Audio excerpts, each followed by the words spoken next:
"Driver says the Fat Controller's coming home tomorrow," said James a week later. Gordon grunted. He wasn't anxious to see the Fat Controller. "I must do well today," he said to himself as he waited to start the express. "A good run today might help if the Fat Controller hears about it." Things did not begin well, though. Thanks to a last-minute passenger, they were late starting, which meant that Gordon missed his path at the junction and was delayed there too. But with a clear run after that, they flashed through Edward Station, going splendidly. They were halfway up the hill when there was a clatter beneath Gordon's cab. Suddenly, he felt a blast of cold air in his middle, as if there were a gap between his boiler and cab. "Oof!" he gasped. "What's happened?" The fireman looked at his fire. There was a gaping hole in the middle where the fire bars had collapsed and a large part of the fire had disappeared. "You've lost part of your fire, Gordon," the fireman explained. "What a place to do it." Already Gordon was feeling weaker. Without a full fire, his steam pressure and speed fell quickly. But his driver knew what to do. "Find the biggest piece of coal you can and put it across the hole," he told the fireman. "That will stop some of the cold air from getting in, and we'll be able to hold steam better. But hurry, or the hill will beat us." The fireman hurried. A large lump of coal lay near the front of the tender. Quickly he moved it into place with his shovel and a long steel bar. Gordon felt better at once. "Now build the fire gently round the edges," said the driver.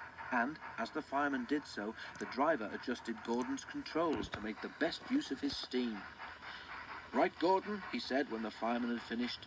"Now it's up to you." Gordon tried his hardest, but it was tough going. "I must do it, I must do it," he told himself as he pounded up the hill. He had stuck here once before and was determined not to fail again. Poor Gordon was getting very breathless.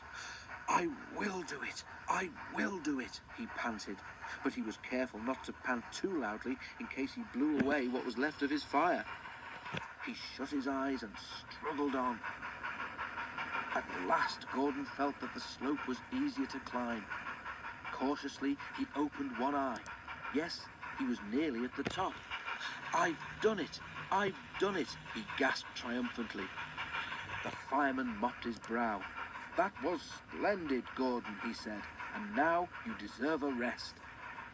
A signalman turned them into a goods loop and telephoned the works for a pilot engine to be prepared.